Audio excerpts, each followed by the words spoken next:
भारत समाचार पर बच्चों एक खबर छपी और ज़्यादातर इसके सोर्स सही होते हैं और ऑफिशियल होते हैं, इसलिए हम भरोसा कर सकते हैं। इन्होंने लिखा है यूपी होमगार्ड भर्ती रिजल्ट जल्द हो सकता है जारी।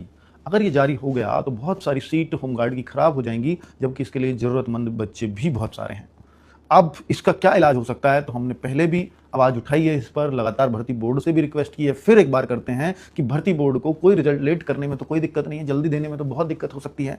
वह आपके मैन पावर कम है, लोगों की जनगणना में ड्यूटी लगी है, बहुत सारे कारण हो सकते हैं, इलेक्शन आ गया, ये आ गया, लेकिन लेट करने में तो कोई दिक्कत नहीं है। और लेट के लिए हमको कोई रिजल्ट क्यों अपना लेट करना चाहेगा, क्योंकि उससे साफ साफ दिख रहा है कि अगर किसी बच्चे का होमगार्ड में आ गया और फिर उसका यूपी कांस्टेबल का एग्जाम है, फिर उसका रिजल्ट यूपी कांस्टेबल में भी हो गया, तो होमगार्ड में भी सारी प्रक्रिया करवा देगा और वो कांस्टेबल में भी अपनी पूरी प्रक्रिया जारी रखेगा, क्योंकि ऐसे जब तक उसका कांस्टेबल में नंबर नहीं आया तो होमगार्ड की नौकरी नहीं छोड़ सकेगा।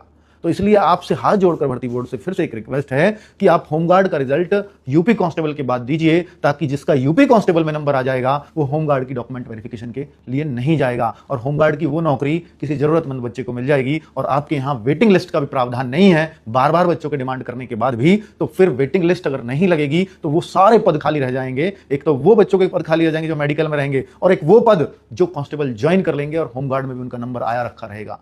तो फिर दोनों से अगर देखेंगे तो ये अंदाजा नहीं लगा सकते हम कि 8,000 पद और 10,000 पद कितने जो है इस बात की भेंट चढ़ जाएंगे।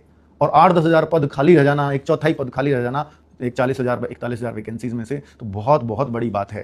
तो ये आपके लिए भी तो, भाई 40,000 41,000 होमगार्ड भर्ती करने के लिए आपने भी तो रिसोर्सेज लगाए हैं, ये आपका भी तो फायदा है, आपको भी तो बार बार भर्ती नहीं लानी पड़ेगी, आपको भी तो आपके रिसोर्सेज यूज होते होंगे। भाई आप इतने सारे एग्जाम कराते हैं, इतनी सारी फोर्सेज लगती है, इतने सारे पेपर छपवाते हैं, वो सारे रिसोर्सेज कम हो जाएंगे।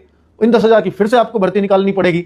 सोचो सारे प्रोसेस कितना आसान हो जाएगा अगर आप इसका होमगार्ड का रिजल्ट बाद में जारी कर दें। तो बहुत सारे बच्चों को नौकरी उनको मिल जाएगी जो इस वजह से नहीं मिल पाएगी कि यूपी कांस्टेबल का रिजल्ट आपने बाद में दिया, इसलिए उन बच्चों ने दोनों जगह वेरिफिकेशन कराई।